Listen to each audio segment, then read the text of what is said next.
Good late Tuesday, almost into Wednesday. I'm meteorologist Casey Cloud here in the Weather Center giving you a look at those current temperatures across the area right now. We're seeing those readings in the 40s in many spots, 50 degree type readings still showing on up as we just officially hit that midnight hour here. But you do see 39 actually as we get toward Interstate 75 there in South Georgia around Valdosta, giving you guys an idea of some of those readings as we get toward some of those Georgia counties. So interesting to see that. You see another 39 north of our area there in a more rural or more at least open area as we get toward Eastman and in an airport region there. Same toward it looks like Reidsville, Georgia, but we're going to be seeing some more 30s come on the board. Now we could have some conditions kind of preclude more of those coming on the board depending on how things kind of set up on us here as we look later on in toward the overnight hours. I know it's just a kind of an interesting setup here because we do have some cloud cover that's kind of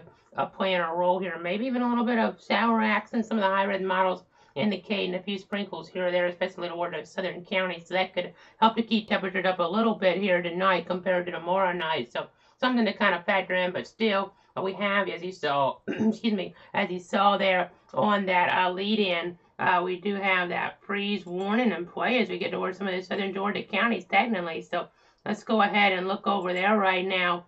You'll be able to see what we're talking about there in that lighter blue color. You kind of get an idea of that potential there, and in the darker blue, and I guess you could call it a little bit of off blue there, but you kind of get the idea. That's what we're talking about, a frosted advisory in play. So just some different things to keep an eye on here in that weather forecast with this weather situation. So just kind of giving you guys an idea. And tomorrow night, that Thursday morning, expected to be a little bit cooler there as we're headed out in many spots. So something to bear in mind here. It's already pretty chilly out there. I mean, as I said, pretty cool, but we have 47 degrees here as we're looking here toward the east of Stark right now, and that's the coolest it's been in a while across our region here.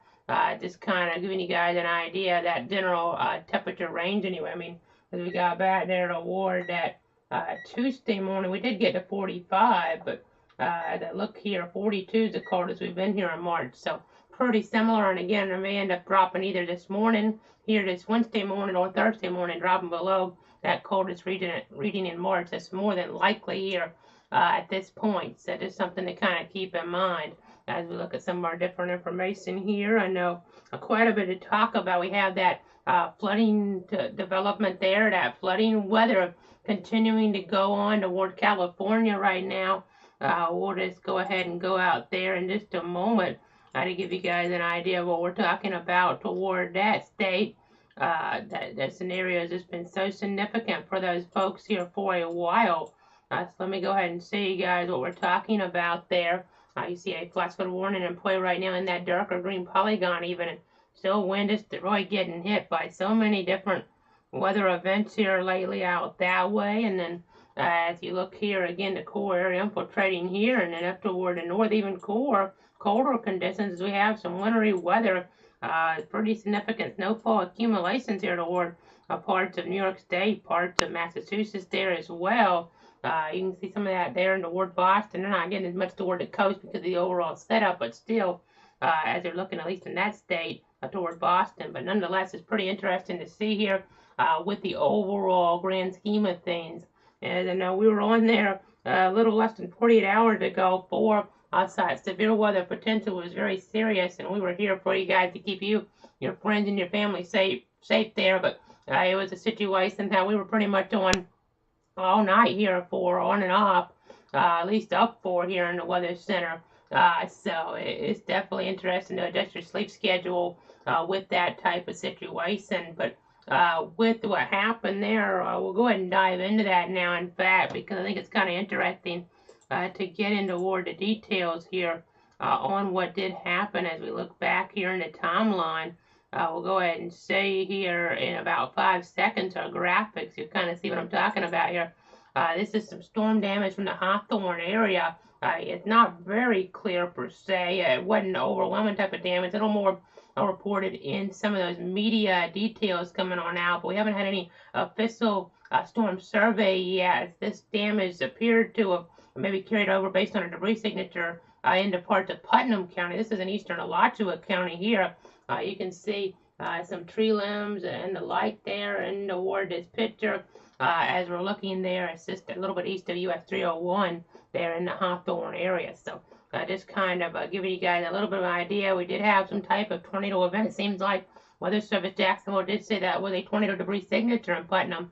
And there were quite a few power outages there for a little while, about 7,000 customers in the dark there at one point, according to PowerOutage.us. So pretty impressive situation there for sure as we were looking toward that region.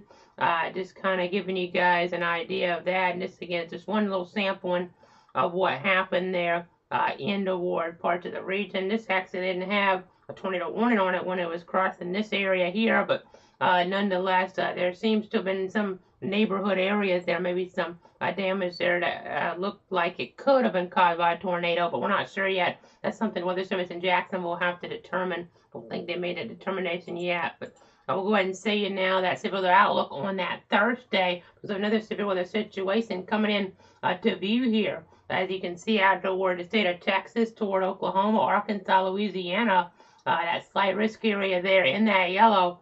You can see that extending all the way down to Houston and San Antonio, but also up toward Austin, Waco, Dallas, over in there, again, southeast Oklahoma and southwestern Arkansas, toward the Arklatex there, towards that Shreveport community is where I'm alluding especially.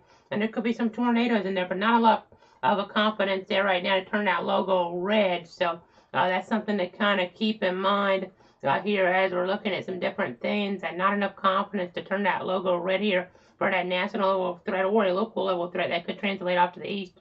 No official risk out of that yet here to the east, but we'll keep our eyes on that.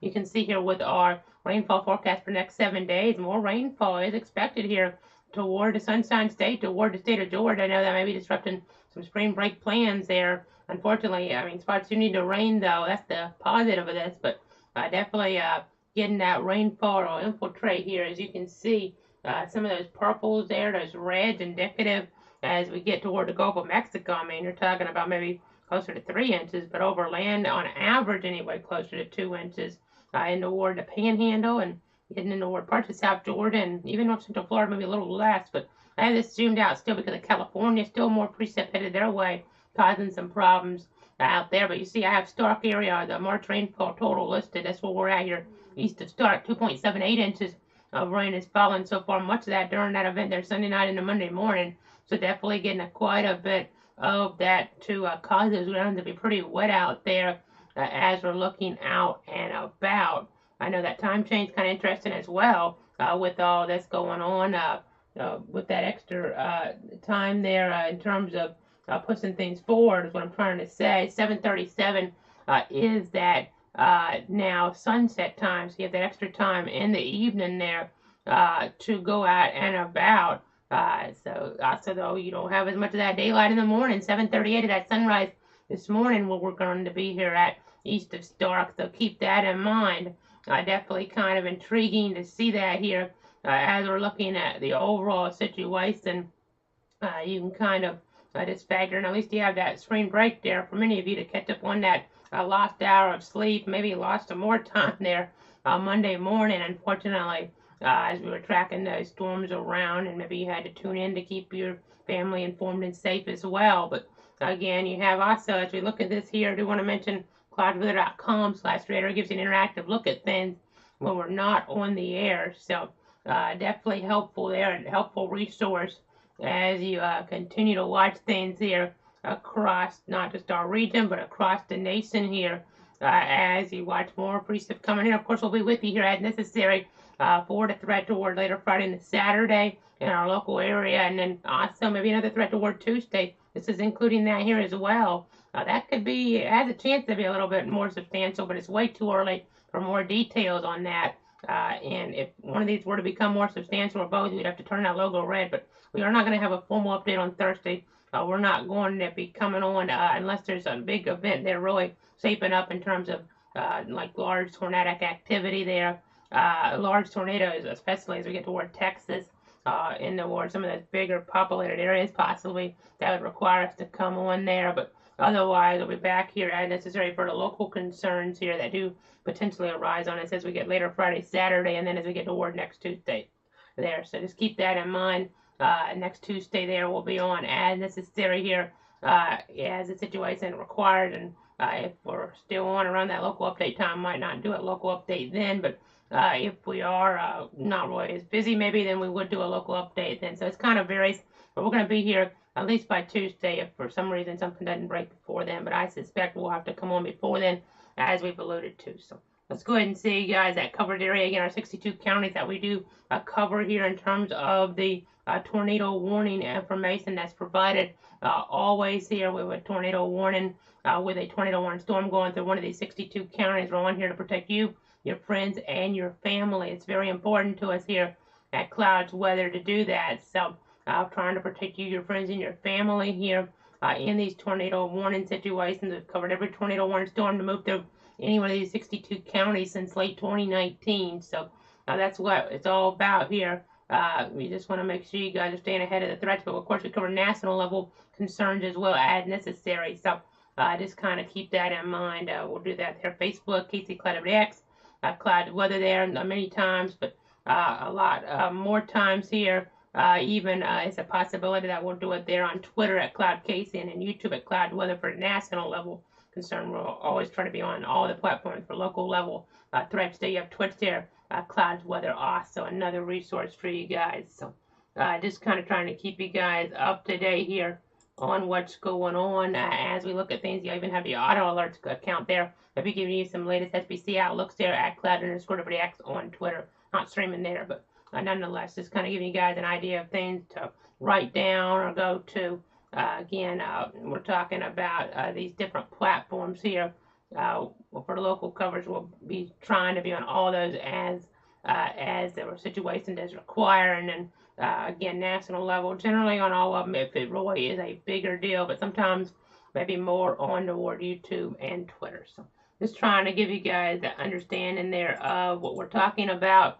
And let's go ahead now and advance into show to that extended forecast here. You'll kind of see what we're talking about with that in our system. Giving us some problems here tonight, but you kind of get the idea there on that Wednesday now as we look ahead into the timeline. 65 degrees, 75 degrees for that Thursday. So warming on up a little bit more here as we do look ahead in the timeline. 81 on Friday. So after that cold air mass that we've talked about here, it's definitely going to be chilly here as we're looking this morning, but especially even maybe more so on that Thursday morning with the clearer conditions around. But that allows, and the overall pattern allows for more temperature growth there toward the afternoon hours. So you can see 81 there is that high again on Friday, but then cooling off as we have those storms, and then a little bit of that cooler mass coming in for a little bit. But I'll step out of the way now and see the rest of this here. As you can see, I know it's important to get toward that Tuesday of next week.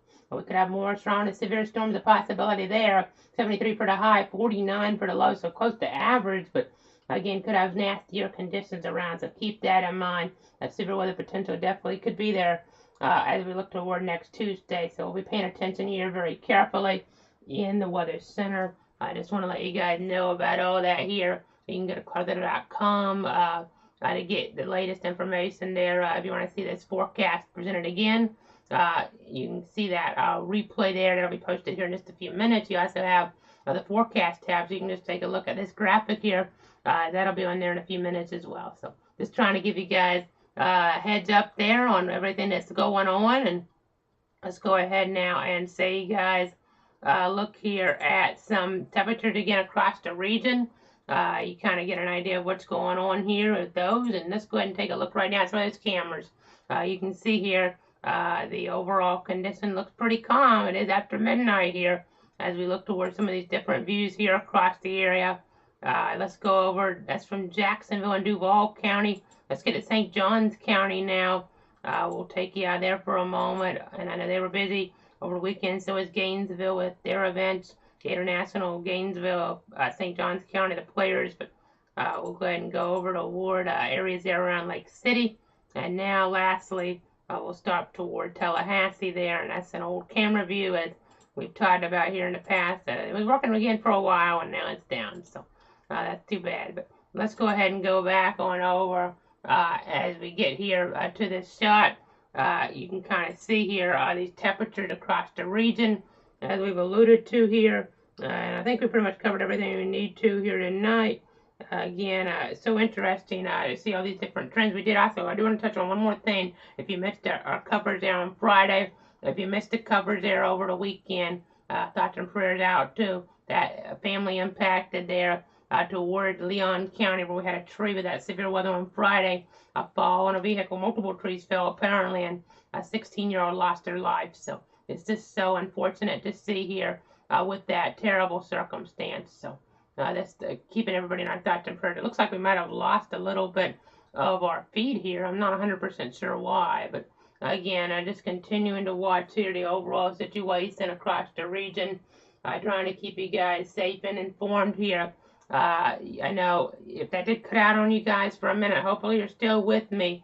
If you are with me, let's go over that one more time because I want to make sure that I didn't cut out too much. It looks like we had some type of issue there for a second for whatever reason. But again, thoughts and prayers go out to that family that are impacted where a tree fell on a vehicle. Multiple trees just fell in that region there. 16-year-old losing their life. So thoughts and prayers go out to them. That was in that severe storm in Tallahassee's area there in Leon County back on Friday. So thanks so much for tuning in and trusting me. I think that pretty much does it here.